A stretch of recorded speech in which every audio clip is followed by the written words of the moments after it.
یہ ادارے ان کمپنیوں کا مال بیچنے کے لیے اشتہاری مہم چلاتے ہیں جس میں کسی خاص پروڈکٹ کی خوبیاں بتائی جاتی ہیں اور عوام سے اسے خریدنے پر اصرار کیا جاتا ہے۔ ان اداروں میں ایڈورٹائزنگ ایجنسیاں، سائن بورڈز کی جگہیں کرائے پر دینے والے سرکاری و غیر سرکاری محکمے، اخبارات و جرائد، ریڈیو اور ٹیلی ویژن و دیگر شامل ہیں۔ یہ سارے ادارے کسی کمپنی کے مال کی تشہیر کے لیے اپنا پلیٹ فارم پیش کرتے ہیں اور کمپنی کا مال فروخت کروانے میں اپنی خدمات پیش کرتے ہیں۔ اس شعبے سے وابستہ لوگ کسی بھی چیز کو فروخت کرنے کے لیے پیش کرنے سے قبل اس کے معیار کی ذمہ داری قبول نہیں کرتے، کیونکہ وہ اس کام کے لیے بیش قرار معاوضہ وصول کرتے ہیں۔ بے شمار کمپنیاں جو عام استعمال کی اشیاء سے لے کر اشیاء خورد و نوش تک تیار کرتی ہیں، ان اداروں کے تعاون سے اپنا مال فروخت کرتی ہیں۔ ان کمپنیوں میں ایسی بہت سی کمپنیاں ہوتی ہیں جن کا مال انتہائی گھٹیا اور غیر معیاری ہوتا ہے، مگر زبردست پبلسٹی اور گلیمر کی بدولت ہاتھوں ہاتھ فروخت ہوتا ہے اور لوگوں کی زندگی تباہ کرنے کا باعث ہوتا ہے۔ اشتہاری ادارہ کوئی بھی ہو غیر معیاری مال کی صورت میں اپنی کسی قسم کی ذمہ داری قبول نہیں کرتا۔ اس کے خیال میں یہ شے خریدنے والے کی ذمہ داری کہ وہ خود دیکھے کہ وہ کیا خرید رہا ہے، حالانکہ یہ لوگ اس غیر معیاری مال کو سجا سنوار کر اس کو ایسے رنگ میں پیش کرتے ہیں جیسے اس سے بہتر کوئی شے مارکیٹ میں موجود ہی نہ ہو۔ عوام کسی شے کی زبردست مارکیٹنگ اور میڈیا میں اس کے اشتہارات دیکھ کر ہی اسے خریدنے کا فیصلہ کرتے ہیں۔ یہ کام یہی اشتہاری ایجنسیاں کرتی ہیں اور عوام کو سبز باغ دکھا کر لوٹنے کے اس عمل میں برابر کی حصے دار ہوتی ہیں، کیونکہ وہ اس تمام کاروباری سرگرمی سے اپنے حصے کی رقم حاصل کرتی ہیں۔ کسی غیر قانونی کام میں کسی قسم کا تعاون قابل تعزیر ہوتا ہے، چاہے ملوث انسان کو اس کا پتہ ہو یا نہ ہو۔ پھر آخر کیا وجہ ہے کہ غیر معیاری مصنوعات ان اداروں کے تعاون سے عوام تک پہنچتی ہیں اور ان کا کوئی پرسان حال نہیں ہے؟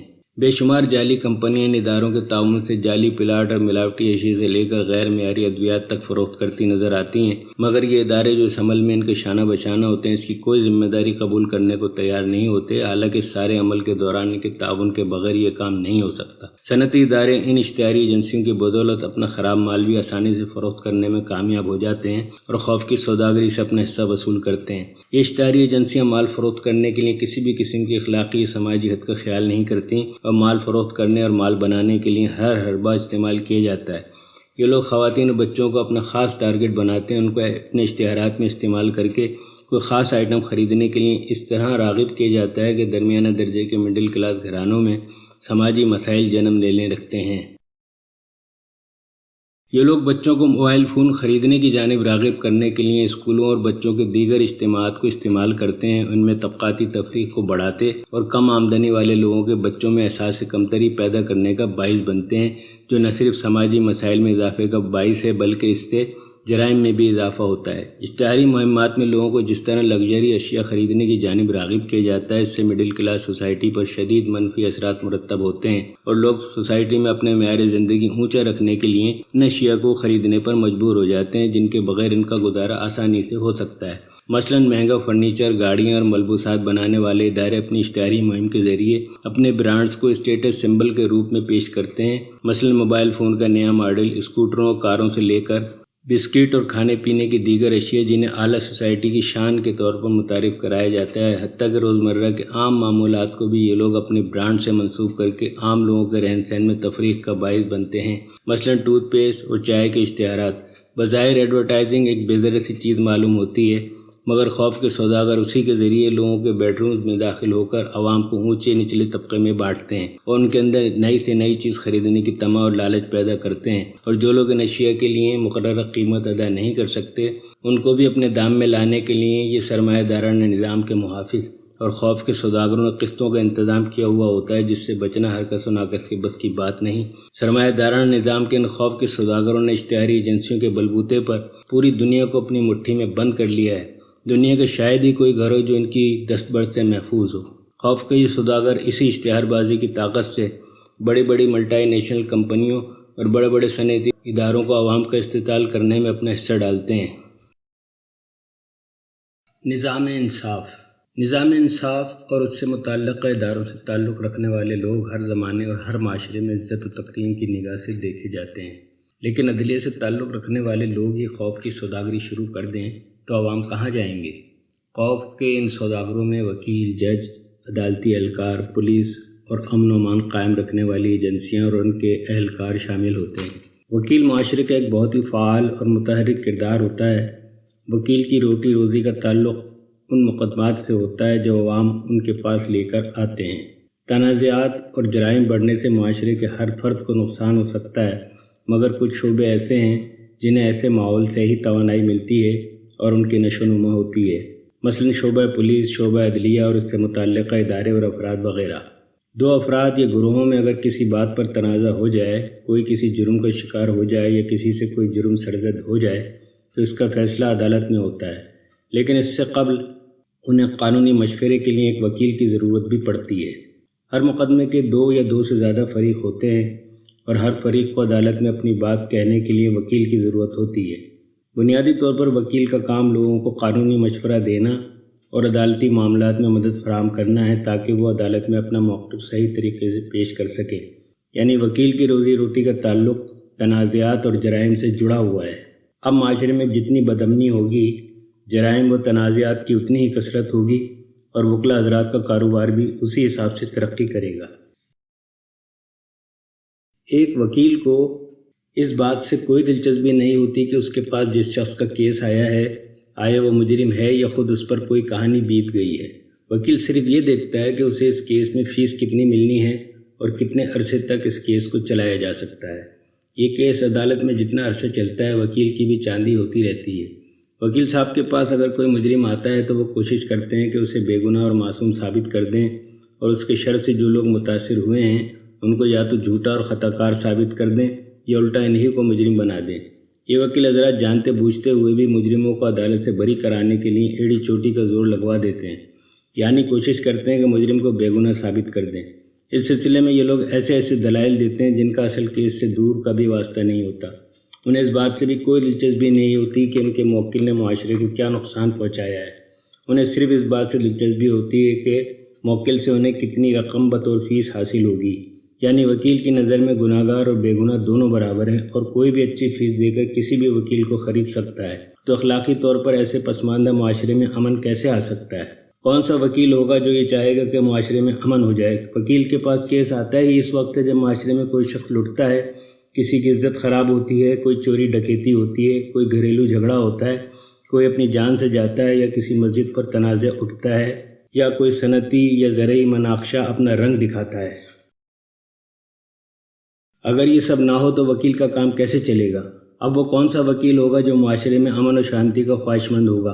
کیا کسی وکیل کی ماں یہ دعا مانگ سکتی ہے کہ خدا معاشرے کو امن و امان کا گہوارہ بنا دے؟ اگر ایسا ہو گیا تو وکیل کے پاس کیس آنا بند ہو جائیں گے اور وہ بھوکا مر جائے گا۔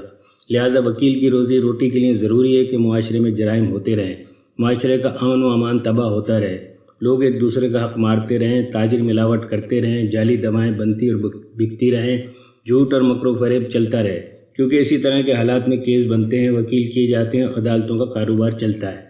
معاشرے میں جرم اور وکیل کا چولی دامن کا ساتھ ہے، لہٰذا معاشرے کے ان دونوں طبقات کے لیے خوف کا ماحول ضروری ہے۔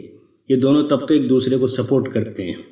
عدلیہ میں تنازعات کو سننے اور فیصلہ کرنے والے کو جج کہا جاتا ہے کہ بہت عزت اور مرتبے کا حامل پیشہ ہے۔ اس میں لوگوں کو کیس سننے اور فیصلہ کرنے کے باقاعدہ پیسے ملتے ہیں۔ اس کے علاوہ جو مراعات ملتی ہیں ان کی کوئی حد و شمار نہیں ہے۔ یہ طبقہ معاشرے کا ایک معزز طبقہ کہلاتا ہے۔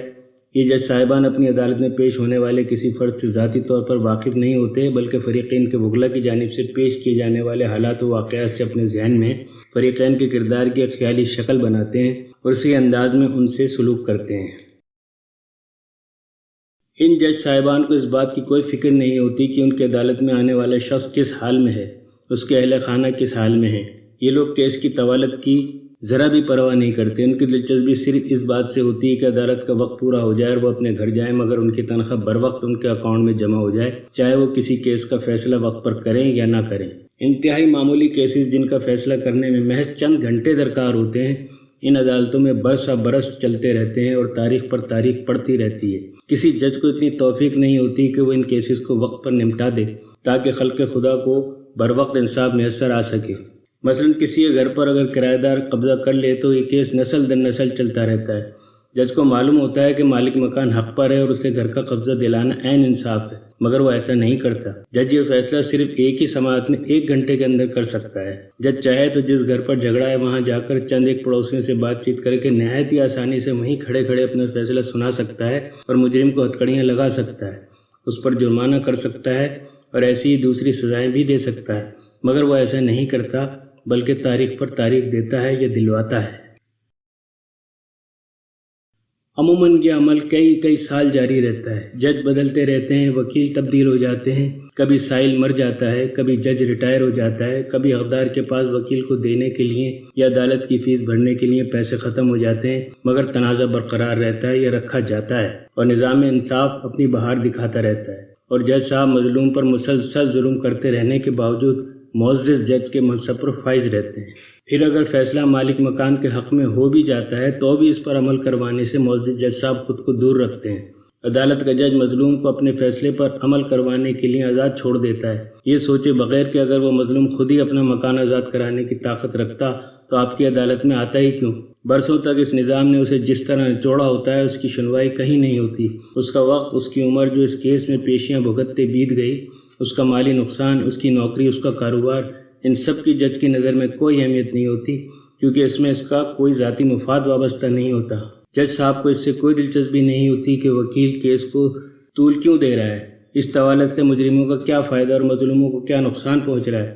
جج کو صرف اس بات سے دلچسپی ہوتی ہے کہ اس کی تنخواہ وقت پر مل رہی ہے کہ نہیں، اس کی مراعات برقرار ہیں کہ نہیں، اس کی محکمہ جاتی ترقی کی کیا صورتحال ہے۔ عوام کی تکلیف اور کیس کی طوالت جج کے نزدیک معمول کی بات ہے۔ جج کو بعض اوقات یہ بات اچھی طرح معلوم ہوتی ہے کہ ان کے سامنے جو شخص پیش کیا گیا ہے وہ مجرم ہے، لیکن وہ اسے پھر بھی رہا کر دیتے ہیں۔ انہیں معلوم ہوتا ہے کہ مجرم کے ساتھیوں نے گواہوں کو ڈرا دھمکا کر کیس کمزور کیا ہے۔ انہیں یہ بھی معلوم ہوتا ہے کہ یہ مجرم باہر جا کر پھر یہی جرم بار بار کریں گے، مگر وہ پھر بھی مجرموں کو باعزت بری کر دیتے ہیں اور مجرموں کو معاشرے میں مزید جرائم کرنے کی کھلی چھٹی دے دیتے ہیں۔ بہانہ یہ ہوتا ہے کہ پولیس نے گواہ پیش نہیں کیے، جرم ثابت نہیں ہوا، وغیرہ وغیرہ، حالانکہ ان کو اچھی طرح یہ بات معلوم ہوتی ہے کہ انہوں نے جس شخص کو رہا کیا وہ واقعی مجرم تھا۔ تو آپ سوچیے کہ کیا یہ معاشرے کے ساتھ مخلص ہیں؟ کیا یہ لوگ معاشرے کے اخلاقی مجرم نہیں؟ کیا یہ معاشرے کے مجرم نہیں جو یہ جانتے بوجھتے ہوئے بھی مجرموں کو معمولی مفاد کے لیے رہا کر کے معاشرے میں خوف و دہشت پھیلانے کا جرم کر رہے ہیں؟ حالانکہ آپ خود جرم کا یقین ہونے پر اسے سخت سزا دے سکتے ہیں، مگر آپ اسے دوبارہ معاشرے کو تباہ و برباد کرنے کے لیے آزاد چھوڑ دیتے ہیں۔ کیا یہ معاشرے کے کسی معزز پیشہ جج کو زیب دیتا ہے کہ وہ جانتے بوجھتے ہوئے بھی معاشرے کے قانون پسند افراد پر مجرم مسلط کرے؟ کیا جج اپنے عہدے کا حلف اٹھاتے ہوئے اس بات کا عہد نہیں کرتا کہ وہ اپنے فرائض کی بجاوری میں کسی چھوٹے بڑے، کمزور یا طاقتور کا لحاظ نہیں کرے گا، بلکہ ہمیشہ قانون کی بالادستی اور انصاف کو مقدم رکھے گا؟ مگر کیا وہ ایسا کرتا ہے؟ کیا جج صاحبان معلوم ہوتے ہوئے بھی مجرموں کو رہا کر کے معصوم شہریوں پر ایک خوف مسلط نہیں رکھتے؟ معاشرے کا یہی خوف ججوں کو زیادہ مراعات اور زیادہ تنخواہیں دیتا ہے تاکہ جج زیادہ بے فکر اور بے غرض ہو کر قوم کی خدمت کریں۔ مگر کیا یہ جج صاحبان قوم کی خدمت کرتے ہیں؟ ججوں کی ترقی اور ان کی تنخواہ و مراعات ان کے کام سے مشروط ہوتی ہیں، اور ان کا کام ہوتا ہے معاشرے میں جرم کرنے والوں کو سزائیں دینا۔ تو جب معاشرے میں سکون ہوگا، جرائم کم ہوں گے، دہشت گردی ختم ہو جائے گی، تو جج صاحب کی ویلیو بھی کم ہو جائے گی۔ جب بڑے بڑے جرائم نہیں ہوں گے اور بڑے بڑے مجرم نہیں ہوں گے تو کیس میڈیا میں اچھلے گا کیسے، اور جج صاحب کو پبلسٹی کیسے ملے گی؟ ان کی ترقی کیسے ہوگی؟ ان کی مراعات، ٹھاٹ باٹ اور جان نثاروں کی فوج کیسے میسر آئے گی؟ ان کے آگے ہٹو بچوں کا شور کیسے بلند ہوگا؟ اس سب کے لیے ضروری ہے کہ معاشرے میں خوف قائم رہے، کیونکہ اگر خوف ختم ہوا تو جج کے مزے بھی ختم سمجھو۔ جج صاحبان اگر یہ سمجھتے ہیں کہ وہ تو قانون کے مطابق ہی فیصلہ دے رہے ہیں، اگر کسی پر جرم ثابت نہیں ہو رہا تو وہ اس سلسلے میں کیا کر سکتے ہیں؟ تو جناب، کیا یہ آپ کی اخلاقی ذمہ داری نہیں کہ اپنے ضمیر کی آواز پر مجرم کو سزا دیں اور معاشرے کے بے گناہ لوگوں کو سفاک مجرموں کی بربریت سے محفوظ رکھنے کے لیے کم تربیت یافتہ اور کم وسائل پر مشتمل پولیس فورس کا امتحان لیے بغیر از خود فیصلہ کریں؟